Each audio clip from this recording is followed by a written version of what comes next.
Welcome to all of you to the second session of our final day of the summer seminar, the Personalist Vision. And I have to say that this final full presentation by my good friend Ann Snyder is a particular pleasure and joy for me that we can offer it to you. It's a delight to be able to introduce a dear friend, I suppose we can't really say a partner in arms when it comes to something like personalism, but you get the idea. Um, I've known Anne for quite a number of years, and it's our shared interest in personalism that first got us connected, and we've been in conversation about personalism both as a set of compelling ideas, but also personalism as an animating set of ideals or principles, or simply just personalism as something that can be lived in the real world, under even very difficult circumstances.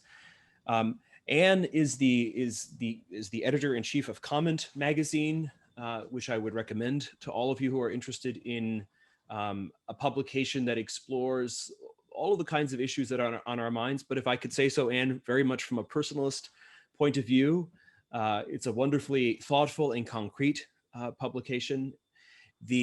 She's also the host of the Whole Person Revolution podcast, which has been very inspiring to me. And some of you who've been following the Hildebrand Project for a while may have heard me speak about her book on the fabric of character, which was a book that she wrote while at the Philanthropy Roundtable for donors interested in not just renewing culture in some very general sense, or in some of the traditional ways that takes its form, but around the idea that if character can't be funded, so to speak, it can be encouraged, it can be nurtured, particularly by people who create projects and communities that embody personalism. So, Anne, I'm just delighted that you're here with us. You bring a wonderful, you really bring all of our reflections back into real life in a way that I think is very inspiring. So what we'll do is we'll hear from you, and then I invite all of you even now to be thinking of your questions, and then I'll post some questions, then we'll take audience questions. So Anne, welcome.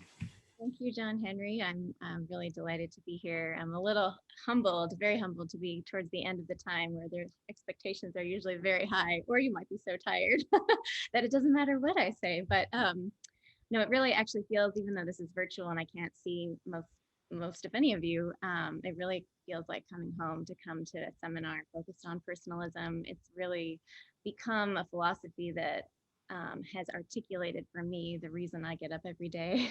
And I guess I blame Pope John Paul II for that. I blame Edith Stein, Dorothy Day, Jacques Maritain, sort of that whole wonderful life-giving canon. But I also probably even more acutely earlier on in terms of getting this into my bones as just an approach to life, vocation, in my case, writing, now running a magazine. I just blame those personal exemplars, or really credit those personal exemplars that have just punctuated my life repeatedly and shaped its convictions. So, in college, there was a Paraguayan custodial staffer at Wheaton College in Illinois, which is my alma mater from way back when. And just his leadership of the janitorial staff wound up being one of my more lasting influences in how do you actually shepherd a community and respect everyone up and down the hierarchy. To later, many years later, I was sort of had a spiritual director who was very Ignatian in sensibility and Vietnamese, and something about that, I think, spiritual theological approach combined with some cultural nuances there just exposed me to this deep capacity to hear the heart behind the words of what the head is trying to say, and gave me a practice that to this day sort of infuses my journalism and listening. Or a community renewing genius by the name of Mac McCarter, who's a 75-year-old mentor of mine, originally from Shreveport, Louisiana, who sort of revolutionized that city and now others around the globe, and just reknitting relationships block by block in neighborhoods, and like fundamentally understand society itself as a system of relationships, full stop. So I just, like, all of these people, those I've read, those I've known, have and continue to, I think, really shift or I don't know if I'll just say revolutionize where I locate so many of our nation's pains and chasms that I think many of our politics tries to solve or exacerbate. But really often needs to be solved at a one-on-one, heart-to-heart, mouth-to-ear level of complex human snowflakes. And I don't mean snowflake in the way we criticize millennials or younger as being, but snowflakes of just infinite uniqueness and infinite worth and dignity patterned after God's own image. And just this fact that the self, the human self, is a relational entity defined by our need to be heard by someone that's faithful to us, whether that be God, whether that be our spouse, whether that be a friend. We are not an object that just self-creates and acts in a vacuum. So it's kind of, a bit of a weird thing given this, what has become sort of a DNA that I don't even always know how to articulate, but it's just sort of the river of my instincts, just my approach to pretty much everything. It's a little strange that I now live in Washington, D.C., which my husband jokingly calls the most emotionally avoidant city in the world.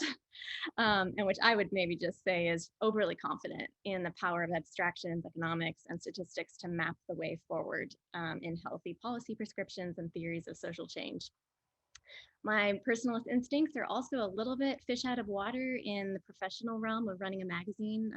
John Henry mentioned Comment, and it's a very humane publication, but there's still a desire to throw some grenades of big arguments out there. And, a magazine on its face is a fairly disembodied medium, seeking to touch lives and persuade, illuminate reality, and provide a context for people to think, not necessarily feel. And I'm trying to shift that a little bit, but it's tricky business. And so I think I'm just always, frankly, looking for companions to help me see how a personalist can step into worlds which in their both, I guess in DC, like a geocultural set of habits, and then in my own craft, kind of professional norms therein, like they can be bent toward, you can be pressured towards reduction and distance and generalities and words that are not necessarily accountable to flesh, and information detached from place. So this is my day-to-day challenge, just figuring out how to be personalist in fairly impersonal worlds and still maintain professionalism and, hopefully command some at least credibility. But in all of this, when I do sense, whether it be through a narrative or whether it be through human encounter in, say, the journalistic context, or even in some ways they're the pages of this magazine, I do sense when personalism breaks through, there is such a hunger, I think, particularly, especially today, for that experience of just patient human encounter that is waiting to be surprised by the other and is not immediately imposing a set of categories of broader logics, often in an organization born out of a recognition of what the whole person is and needs. Bill Milliken, who's another one of these personal exemplars for me, some of you may know of him. He founded what has become a huge organization called Communities in Schools. He's worked with youth his whole life. He's 80 years old. He's often asked, you worked with youth, often youth from very chaotic neighborhoods, and what's the most transformative program you've ever encountered? And he always says, I've just never seen a program change a life. I've only ever seen a relationship change a life. I was helping my now husband, many years ago, with his book that became The Road to Character. And I was sort of a gopher talking to many different people. And this veterinarian named Dave Jolly wrote in and said, the heart cannot be taught in a classroom intellectually to students mechanically taking notes. Good, wise hearts are obtained through lifetimes of diligent effort to dig deeply within and heal lifetimes of scars. You can't teach it or email it or tweet it. It has to be discovered within the depths of one's own heart when a person is finally ready to go looking for it and not before. The job of the wise person is to swallow the frustration and just go on setting an example of caring and digging and diligence in their own lives. What a wise person teaches is the smallest part of what they give. The totality of their life, of the way they go about it in the smallest details, is what gets transmitted. Never forget that. The message is the person, perfected over lifetimes of effort that was set in motion by yet another wise person now hidden from the recipient by the dim mists of time. I've just always loved that. The message is the person. And then he ends by saying, life is much bigger than we think, cause and effect intertwined in a vast moral structure that keeps pushing us to do better, become better, even when we dwell in the most painful, confused darkness. So it's on this last note of this painful, confused darkness that I just want to narrate something for you all today in the context of an organization that reshaped how I understood the place of personalism in a broader institutional context. So some years ago, as John Henry mentioned, I was asked to write a book on character formation for philanthropists in the US concerned that moral formation was just not happening substantially or in a robust way anymore. So it's a longer runway to that, but I wound up spending a few years just on a listening tour, essentially, going everywhere. I went to schools, sports teams, rehab centers, companies with a famously intentional moral culture, mission-driven organizations, neighborhood development initiatives, an artist colony, like, you name it. And I was just trying to see whether there was a chance for some new version of, like, not that the Boy Scouts has disappeared, but what does a version of Boy Scouts at some national but sort of federated and then localized level look like today, or an Alcoholics Anonymous, where you have these tried and true principles that then get incarnated in very specific ways that transform lives in small groups. Where is that happening? Or has our culture become so diverse and sort of morally pluralistic that thinking that I could find anything smacking of national, large-scale moral formation was a fool's errand? Also, I apologize. Our alley is getting completely re-bricked right now, so if you can't hear me, I hope I'm trying to speak loud, but I apologize about that. City chose today to repave our street. So one organization that helped me think this through was a place called the Other Side Academy. And I'm going to share a little slideshow here. Let's hope I can do this. 1 second. Okay. Let's hope you guys, can you all see that? Okay, great. And you can continue to see the photo, right? Fully? Okay, perfect. So I learned about the Other Side through an acquaintance that was telling me about this unparalleled moving experience he and his wife had recently. They had endured multiple bad moves previously, and so they were just on the lookout for a company that had 5 stars. And sure enough, they find one on Yelp, and my acquaintance's wife calls him over. She's surfing reviews, and she's like, look, these guys get 5 stars and beyond. And scrolling down, wow, this is crazy. All of the praise is ubiquitous. Sure enough, every review for the Other Side movers, as they're called, commended exceptional integrity, swiftness, punctuality, and care. And as any of you have moved know, this is sort of an industry a little bit notorious for not always being helpful in one of the more dreaded logistical upheavals in any of our lives. And the Other Side movers were rated the #1 moving company in Salt Lake City. So I started looking into the moving company myself online because I was just noticing that all of the qualitative comments were about sort of the character of these young men. And I noticed a curious tagline grace their promotional brochures. Our students might have some wild tattoos, the brochure said, but they are the hardest working, friendliest, most polite, and the most careful movers you can find. We take care of you as though our lives depend on it, because they do. So it turns out that the Other Side movers are not your average moving crew. They hail from the Other Side Academy, which is a life training school for those with long criminal and addiction histories. Students commit to a minimum of a 2-year residency, many of them having been arrested 25 times, all of them having spent time in prison anywhere from 5, 10, sometimes even 20 years. About 3/4 will come in as an alternative to incarceration, and about 1/4, while probably having been in jail in the past, will walk in off the street. So this is something called the bench. This is where the whole process starts. It's a very ordinary piece of furniture turned sacred. It sits in the crowded foyer in the back of the house, and it really symbolizes this portal from the old life to the new one. There are 2 ways to become a member of the Other Side Academy. You can either walk in off the street or write a letter from jail. Most letters are really desperate. They say things like, I'm at rock bottom. I've realized I need change, but I can't do it on my own. Please help me. I promise I'm worth a shot. No one is ever turned down from an interview, but the process is rigorous. They say things, I'm sorry, the process is only 10% of those who apply get admitted. And it's just, the interview is brutally honest. This guy, Dave, that I spoke with, who's been a student now for a year, remembers it really well. He walked in off the street and he was sat down on this bench and was asked, "Do you love your family?" He said, "Of course I do." And then the response came, "No, you don't. You left them. You wouldn't be doing this crap to them if you love them. I sure hate to see what you would do if you hated them."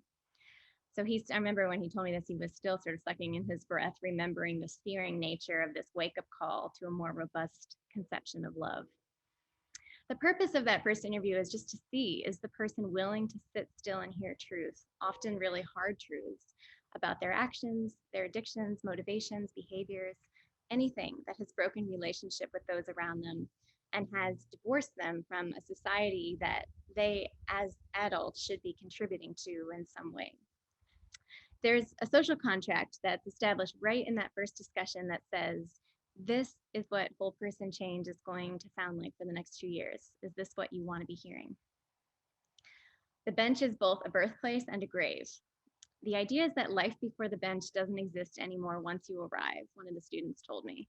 The past is prologue to the real living. If you go back there to the image you had of yourself as the tough guy, to your bravado that lets you swagger a jail identity around, to the logic that motivated you to escape responsibility and damage others, you get sent back to the bench for 6 hours alone with your conscience, close to the door that could be your exit backwards. It's kind of like a wooden purgatory as you stare at the wall and consider who you really want to be, all while staring at these 12 principles. These tenets really permeate the other side's way of life. The model is totally peer-to-peer and learn by doing. Everyone who sleeps overnight in one of the 3 houses on campus has either spent time in jail or struggled with drug addiction. There is no expert that swoops in saying, "I'm going to fix you." Rather, it's we're going to fix each other, and it doesn't matter how long it takes. This particular principle, 200% accountability, is what everything at the Academy really hinges upon. It manifests specifically in a ritual they call games. Games isn't quite what you think it sounds like. It's a twice-weekly circle where the wrongs of the week get broken down and addressed to the offender's face. If a institutional rule is broken, say in this case, they're pretty strict around gender separation and hours. A woman may speak to a man in the wrong hour. Another female student will pull up, as they say, the offending student and say, "Hey, we do not do that here." Then the correcting student will draw a slip, put it in the games drawer, and come Tuesday or Friday, surround the offender with a tidal wave of feedback and exhortation. It gets colorful very quickly. This is a photo of a confrontation happening. Oftentimes, one of the students said to me, you're not even aware that you're doing something wrong, but we are telling you.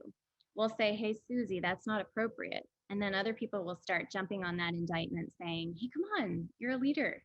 In this house, you know better. Get it together." It's a real, as you might imagine, it would, for me, it was like a real culture shock, especially those coming out of a prison ethos where you never tell on anyone. Sort of no snitching is the thing. Well, I'll go back one. The last thing you do in jail is give feedback, what students said to me, but here, if I care about you, I will give you feedback.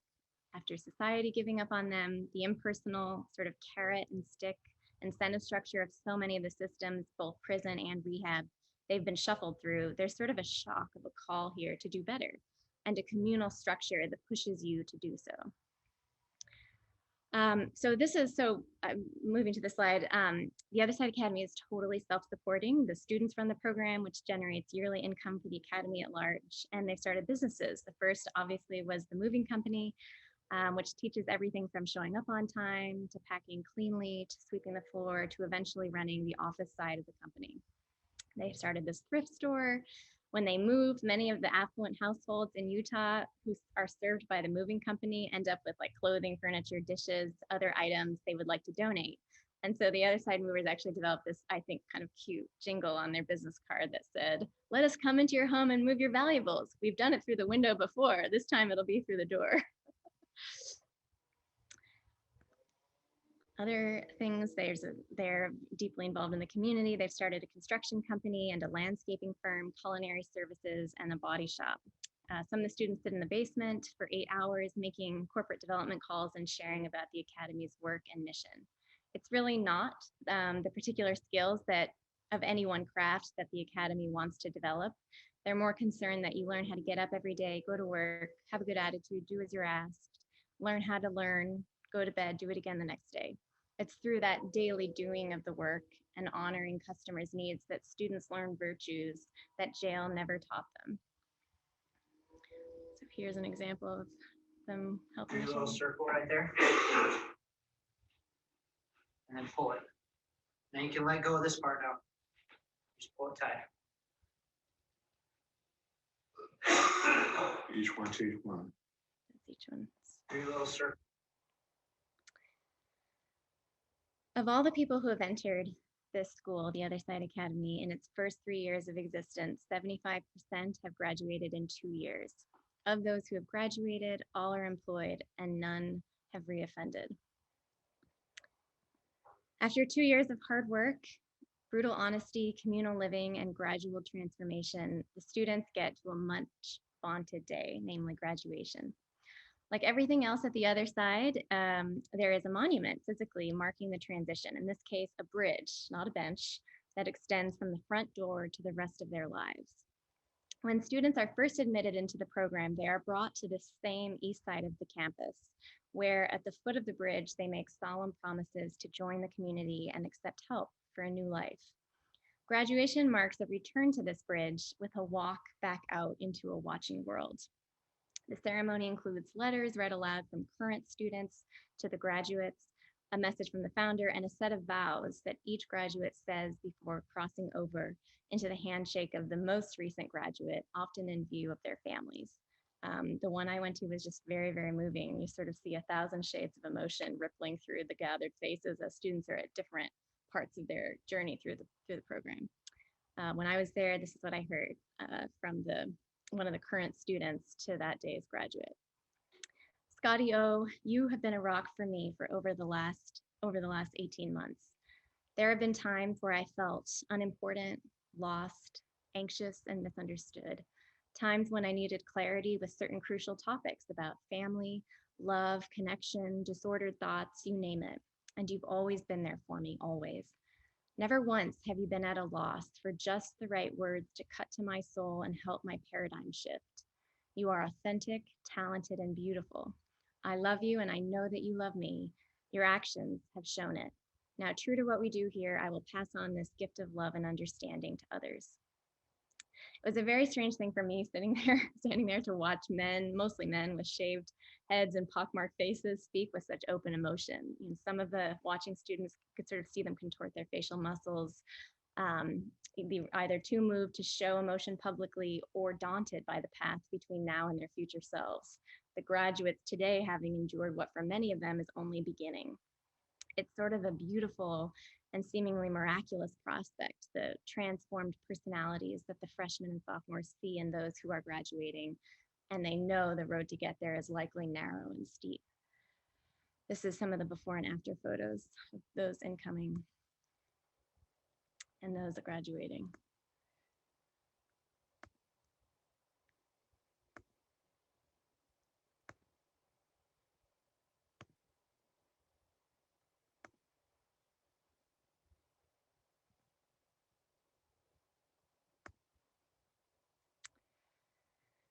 Then Scotty, the graduate today, who's actually this man here, speaks. Right before I came here, I found myself just constantly cycling through that same situation where everything in my life was crumbling. I was ruining lives and hurting people and doing lots of terrible things. I really was tired of doing all that, but I didn't know what else to do. I didn't feel like I deserved to see the world. I just wanted to die. I had already done 14 years of my life incarcerated, and I didn't want to keep doing it. So I wrote a letter after someone told me about this place. All I figured was it was better than going to prison, better than dying. So I got here and I thought at first, this is the weirdest place ever. These people are nuts. All the staff members were nice and friendly, and then every once in a while they were really mean. Drove me crazy when I first got here. And then I started to realize gradually that it was really my thoughts that were crazy. I had such a backward mentality about what the good was, about what self-respect was, where it should be rooted. I really didn't get it. After being here for 2 years, I think the biggest thing that I've learned is that it's not all about me. It's about the next guy and the newest guy. It's about finding somebody who needs help and helping them. And that's the only way that I get better. I learned that from Lola and Dave and all the staff here. It seems like consistently they're always trying to help the next person, and they showed me that so many times. You know, from the small things like seeing somebody stuck in the snow on the side of the road and just stopping whatever we are doing as a house and jumping up and helping them. And then here he looked at his family who had gathered to see their son who'd been in prison for large portions of his teenagehood and then 20s. He looks at his parents and swallows, just like I did with you guys when I was a little kid. So as the 71 students and their families surround the one graduating, there's always one person who's already graduated most recently standing on the other side of the bridge. The new graduate will walk across the bridge, say a final liturgy that reflects on the honest terrain of the state that he or she was in when they entered the academy, how they traveled through it, and what they promised to the community to do in honor of what it imparted, of the values it infused in them that will make them good citizens and servants of the work of transforming other lives, one moral compass at a time. The graduate closes the liturgy by saying, I promise to spend the rest of my life saving and serving others, just as you have saved and served me. Will you help me now as I do my best to live out our beliefs on the other side? And then the staff and the other graduates say, yes, you may now cross over. So why do I tell you this story? I share it because it was here at the Other Side Academy a number of years ago that I was kind of dramatically jolted into a much higher vision of what it means to be a person of character, but perhaps even more strikingly, what it looks like to belong to a thriving, rigorous yet still personalist community of character, one inspired by specific norms, both verbalized and practiced, one that chisels and inspires your best self to come forward day after day, relationship by relationship. Here in like real life, in real practice, we're nearly 100 men and women having spent years, if not decades, in sort of a hellhole that the average citizen disdains, now tutoring me with their lives that had grown not just to appreciate, but to love the good. Lives graced by humility, honesty, conscientiousness, and diligence, courage in choosing right, discipline and self-control, perseverance, personal responsibility, hearts willing to forgive and seek forgiveness, and crucially, people who had just learned how to discern the quality of character in others. And this was not an individual enterprise pulling yourself up by your idealistic bootstraps, relying sort of just on self-will and a verbalized set of ideals. It was a communal exercise, the community's norms and relationships and health, fueled by intentional rituals and liturgies, all in engagement and peer-to-peer accountability, psychological safety for unvarnished honesty and vulnerability, an opportunity to struggle and be humbled by one's own excesses, and eventually just deep in the trenches relationship with others, leading to personal transformation and kind of joyful generativity for cultural ripple effects far beyond this academy's unique cast and role in freeing people from the bondage of addiction and disconnection. I honestly wanted these graduates to advise some of our larger fraying institutions, be it labor unions, the US Congress, the media, Facebook, Google, frankly, aspects of the institutional church, just in their practices. How do you turn organizations that have become more transactional into organizations that are formative, if not transformative, possibly even covenantal? As I put it, can personalism scale? So the Other Side is one of hundreds of organizations I had the privilege of visiting pre-pandemic, obviously. And of course, it's very unique in the way that it crystallizes the communal drama involved in reshaping a person's interior life and orientation. But frankly, I just started to discover that the best of organizations in nearly all sectors trace a similar pattern. When you encounter positive transformation amongst individuals and relational health, sort of in between individuals, whether it's gradual or dramatic, they all tend to have two things in common. And I think this sort of echoes the previous session, interestingly, trust and love. People have come to trust the community or institution, and they've come to love it. So I just wanted to know, how do we make more of our mediating institutions more worthy of trust and love? How do we grow leaders that in turn can nurture these kinds of communities and organizations? How do we sow the conditions for more personalist organizations to be born? And I'll close here. I don't have a 5-step technique to answer this question, but I have discovered a set of kind of intrinsic goods that seem to lie at the heart of every flourishing collective of people I've found across culture and social sector. When I would find a community or organization that exuded the capacity to transform people and communities for the better, they seemed to have a set of traits in common, kind of conditions that allowed them to be the trustworthy, love-worthy institutions they were and are. The conditions are pretty countercultural, at least in North America. They're almost always communal and personalist in nature. And crucially in our era, I think they largely transcend differences in class, race, and life stage. They meet fundamental, universal, arguably universal human needs. So I'm just going to share them with you in the form of questions, and we'll wrap up here. And as I do, I'm just going to invite you right now to think about the most healthy, profoundly formative experience and or organization you've been a part of that has, or institution like a family, that has really shaped you for the good. And ask yourself, does that experience or institution you have in your head answer the following questions with distinction? And if they do, if it does, if the one you're thinking of, chances are you were the beneficiary of a counterculturally personalist organization. So here they are, and then we can open to discussion. 1, tell us, does the organization have a clear, strong reason for being in the world, embraced and pursued by all of its members? Does it give its members organizing criteria for what to love? Liturgies and rituals. Is there a covenant or creed that is affirmed regularly as a community in word and deed? Are there communal rhythms, routines, and rituals? 3, full engagement by all members. Are all members of the institution, regardless of position or stature, engaged in the mission and aware of the significance and contribution of their roles? Power of the particular. Does the organization have a particular identity, a fixed set of norms that gets passed on to its members? Does it have a unique quality that is recognizable in those it has shaped? 5, whole person. Does the organization have a clear conception of the whole person, head, heart, and helping hand, and seek to develop it? Are employees and departments integrated across domains, serving constituents in complementary, mutually reinforcing ways? Healthy relationships. Does the institution put relational health as the foundation for its success? Does it foster social trust? Does it have a strong sense of community? Tech-wise, is the institution careful about the latest technological advance, embracing it insofar as it promotes healthy relationships and individual skill, and setting limits when it makes those objectives more difficult? Number 8, intentional pluralism. Does the institution foster opportunities to relate to those unlike yourself? Are members consistently exposed to other worlds, trained in the arts of civility, deep listening, and cross-cultural agility? Struggle and growth. Are there opportunities for growth and tests of character? Does the institution have a process by which such struggles are given meaning and direction?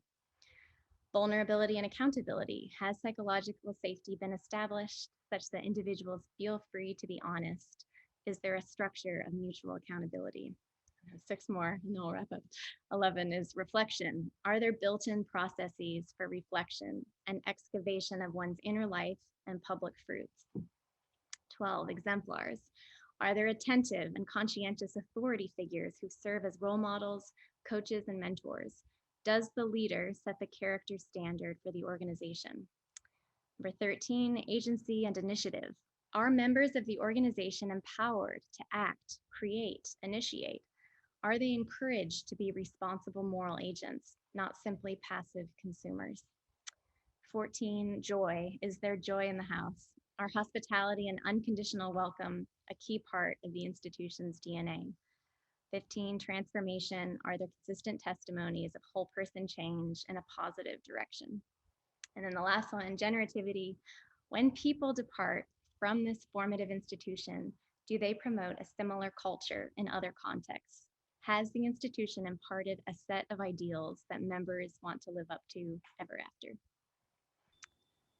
And we'll stop there. Thank you very, very much, Anne. That was wonderful and inspiring. And I see the chat box and the questions filling up. For all of the attendees here, please put your questions into the Q&A and not to the chat, because the chat is, I'll be looking for them in the Q&A. And I was thinking maybe we would take a couple of questions that follow up just on the particular example you've given us here. And then maybe we could sort of go beyond it, because there are questions that are sort of that want more information about this wonderful story you've shared here. And then there are questions that have more to do with, you know, to use your own language, the scaling of this even beyond, you know, individual instances. Yeah. So let's start with one question that was posed was, why do they take so few? Actually, there are two questions that ask more or less the same thing. Why so few people are accepted? Because of course that leaves out a tremendous amount of people who are not accepted. Yeah, I think some of it just has to do with their fairly young organization. So they wanted to start by testing. They have their criteria for admitting someone coming straight out of prison or off the street is they have to, I don't think they would say they have to hit rock bottom, but they have to see a fire of hunger to change, even if that person is likely very naive at first of knowing what real positive change from a certain position will require. Like it won't always be fun, the process. So I think insofar as that is like sort of non-negotiable for them, that they need to see that hunger because they're familiar with a lot of other rehab programs that where the norms maybe weak enough, but you're also accepting people who are probably keen on manipulating. They're quite astute and can sort of psychologically manipulate the system. I think in their relative youth as an organization, they wanted to avoid that and frankly to set themselves up probably for larger success. They also, their theory of change, I think eventually is to build their, as people get transformed, sometimes 2 years is the minimum, but they let you go as long as you need. And sometimes it'll take 4, sometimes people will stay on after they've graduated and crossed that bridge. I think the idea is that they want to be training leaders of this logic of life, sort of intense community life that's sort of very holistic and that would then ripple out where those now graduates would be much more porous and able to welcome a wider degree of standards. But that's, yeah, it's always a question that comes up, and I asked it as well, like, is the exclusivity a problem? So it's not a perfect answer, but. A related question just about the academy is whether there's a support system that's in place once they leave that the academy has any direct involvement with, or is that part of what they need to be able to put together for themselves with their family and friends? That's actually part of what they're, in some ways, I view that as sort of the genius of the program. They're actually right now, I think now there might be more like 4 or 5 years old, but they're trying to build like what's called the other side, like village in Salt Lake, which is again is not like a village for people who have been in prison only, but there will be sort of like almost like camp counselors or sort of people in the community that have imbibed these 12 principles and lived them out for years. And they're reaching out specifically to the homeless population in Salt Lake, and they're welcoming them in. And there's originally, I think they had hoped that all their graduates would just disperse and work in all sorts of quote unquote normal sectors without, but they have found in some ways that the sort of residue on the resumes of a lot of these folks has made it difficult for them to work in a bank or to, even if they are proven to, you know, have transformed and be people of trustworthiness and integrity and so on and so on. A lot of them also miss like few decades of gaining a craft or a skill or trade. So they are building out this kind of, they're always welcome to sort of serve as an employee within the academy. And it's kind of this just weirdly like self-sustaining, ever billowing village. And they're very conscious of the support that's needed to maintain the behaviors. Yeah, I've seen often in rehab centers that many of the employees are themselves people who came through the program and then stay on to work. And it may be because maybe their problems were so great that they couldn't get work otherwise. But I think often it's that, as you say, it's that kind of ever extending community of people, and then they want to give back. And of course they have the ability to, they know what the incoming people have gone through. Another question that I have for you which I think would be kind of relevant, you know, in a seminar on personalism, where we've talked about the history of personalism and where the ideas have come from, and, you know, all the sort of key milestones in which personalism becomes sort of conscious of itself as a movement and the like. And there's so much personalism here, no doubt. I mean, this is personalism embodied in many ways. And yet I wonder if you could comment on, you know, the role of, I don't know, philosophical inspiration or religious inspiration, or how, you know, in other words, how much is this just people coming to deeper convictions about human dignity and personal respect and responsibility sort of through, you know, just the course of the experience of their lives? Or is it many influences coming in? And I want to ask this, sort of recognizing that there's a strong, the best way of putting it is that among personalist philosophers, there's the recognition that there's a treasury here. We want to put it to work in the world. And yet I hear a story like this and I wonder, but is this actually the fruit of philosophical reflection, or is it have a different point of origin? You're making me smile only because my little magazine comment just put to bed, meaning we didn't close down, but we sent to the printer our summer issue, which is around embodiment, and we had multiple contributors who were writing for us on different aspects of embodiment, which we figured would be resonant in the summer where the world's opening up and we can actually be with one another in physical form again. But I had multiple contributors say it's just ironic. It feels a little funny to be like writing, you know, so elegantly and esoterically about embodiment when it's really something that has to be lived. So anyways, Right. Similarly with this, I think this has been one of the few places where I've been really persuaded by the power of action and behaviors in terms of the communities as it expands. There's a power in that, especially with a lot of these folks.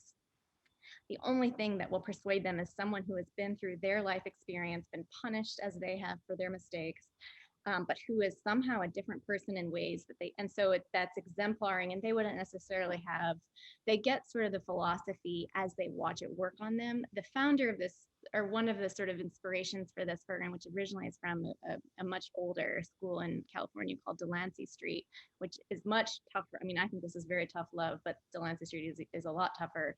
And I would probably disagree with some aspects of their approach, but the Joseph Grenny, who is the kind of the mind behind the Other Side Academy, is a social scientist and a Mormon. So there is definitely a sort of, a certain kind of LDS, which would probably be different than mine, but a certain LDS understanding of grace and how grace works on you. And an appreciation for, I think, the divine image in the human face that is like core to how he understands the chiseling effect, sort of gem tumbler that we do with one another when the community that is saving us requires us to ascribe to certain norms to sustain it. And he's a social scientist who has just over decades now studied behavioral change, and so there is like a whole sort of philosophy behind it, but it's not like they teach it to the students. Yeah, it's very intriguing because I know one of your heroes is Dorothy Day, and of course, in her case, in the case of the Catholic worker movement, there's a much clearer kind of, I mean, among the many inspirations, there's a clear set of intellectual inspirations that played a tremendous role, and then of course her own wide reading and thoughtfulness, are clearly like naturally. She was such in writerly circles in her late teens and exactly. So it's I think it's probably humbling, but usefully humbling and importantly humbling for personalist philosophers who really want to be of service in the world, to realize that there's a lot of personalism out there that's not going to have its origin in someone who, I don't know, read a lot of Dorothy Day or JP2 and then decided I'm going to bring this into into an organization or a cause that I want to found.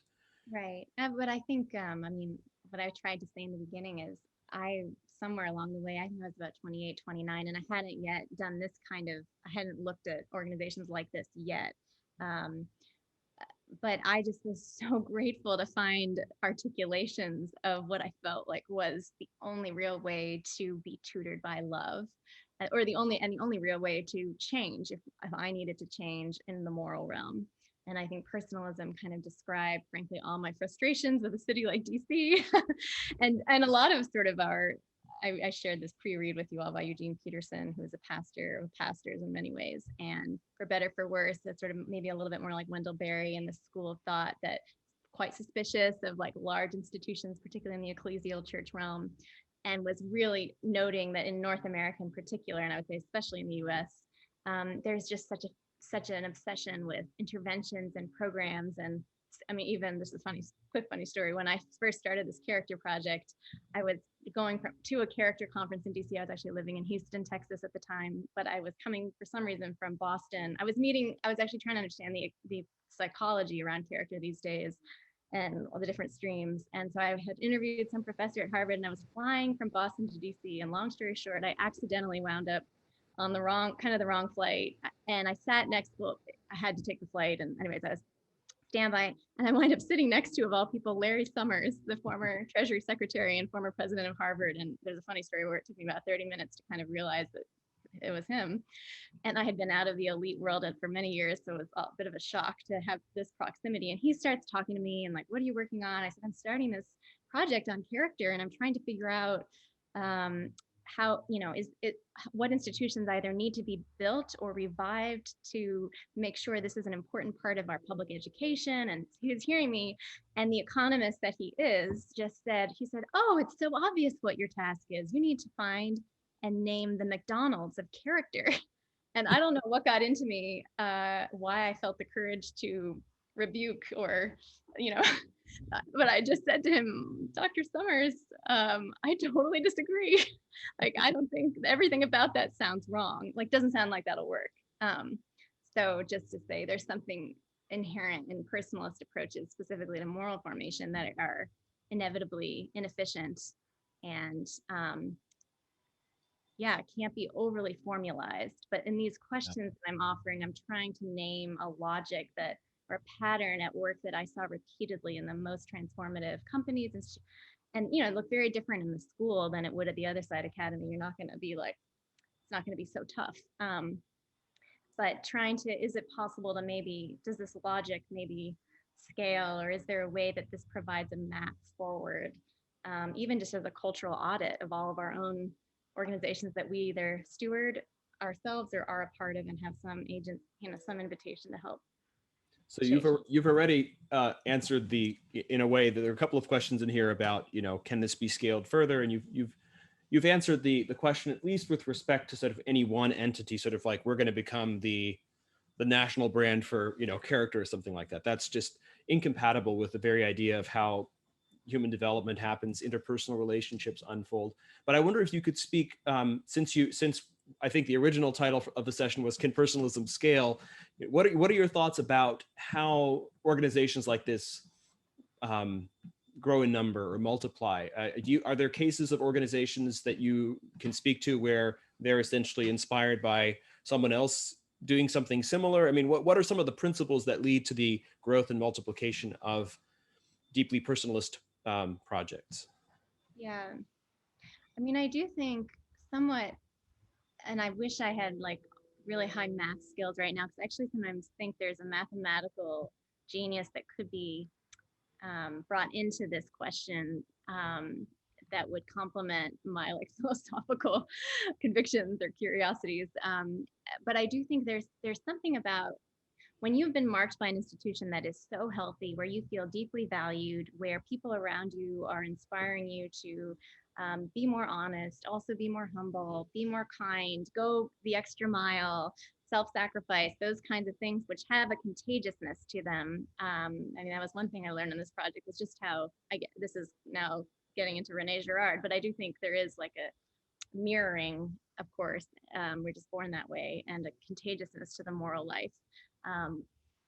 But when you have been impacted by that, I think the older you get and the more of those experiences you've had institutionally, the stronger you're able to kind of dig into this toolkit to help leaven whatever next culture you get into. So there is an element, I think, of just like trusting the ripple effects. There's one of my favorite institutions is a school called NIAC, which is a Christian university in Battery Park, Lower East Side in New York City. And most of the students come from the outer boroughs. It's a pretty heavily majority world, like immigrant communities. And those from overseas, and then a fairly significant African American student population. And the first time I visited, I was just so struck by the tenor of mutual care in the building for a school, for a college. And I just asked the faculty, there was like a little round table with professors, and I just asked, what do employers who hire NIAC graduates say about your students? And the faculty just answered almost like unanimous, like in concert with one another. And they said, oh, that's really simple. We get told by employers that NIAC graduates create mini NIACs wherever they go. And that sort of I'm calling that generativity, which I might be fudging that word a little. I think it's a very rich concept, social generativity. But that's one way. And so what the other side is doing, or this other school that I think I featured in the book, the Oaks Academy, which is a classical school that's nonetheless like very sort of ethnically and socioeconomically diverse by design in Indianapolis. And their whole philosophy of education is like, education is a science of relations. They're like, the idea is like, as you form these people, they go out and lead other things. So it's sort of like these 1,000 points of light, but I'm not sure. I mean, I did mention AA, which I think is a remarkable example that has pretty much endured now over quite a few decades of a logic that is appropriated in a group of 6 to 12. And, one common ingredient there is that a little bit like the other side, most people walk in probably a bit embarrassed initially, not sure what to make of it, and a little bit maybe feeling like I'm at a desperate moment, I need this. So there's just like a humility that is sort of the necessary starting point to even be receptive to being confronted by those who really want to help you. But I still have not discovered. I mean, the Army is a huge scaled example of sort of a cliche example, the military, of the rigidity of rituals and a very lowercase t, but kind of transcendent existential mission that you're devoting your life to, for country, that has had proven effects. Of course, there's plenty of bad eggs in the military, but proven effects to shape a person. But in general, I would say, short of kind of like public or even a national service program, I think could still do this. Though politically, I don't know if it's a winner. But I'm more of a fan of sort of the localized instance of something transcendent. I mean, and honestly, it's the early church sort of, or the church itself should be this, and sort of models this exactly. But what is it to be both particular and deeply rooted in these first principles? Well, thank you. And these are great, wonderful comments. Maybe we have time for one more question. Do you have time for one more question? Yes. Sure. Okay. So this is a question from Derek Jeffries, and Derek has been very involved with working on behalf of prison reform, problem of incarceration. So he asks a kind of a more foundational question. He wants to know whether, he speaks of the parole system being onerous and oppressive, in addition to supporting the intermediary organizations, which I suppose we can describe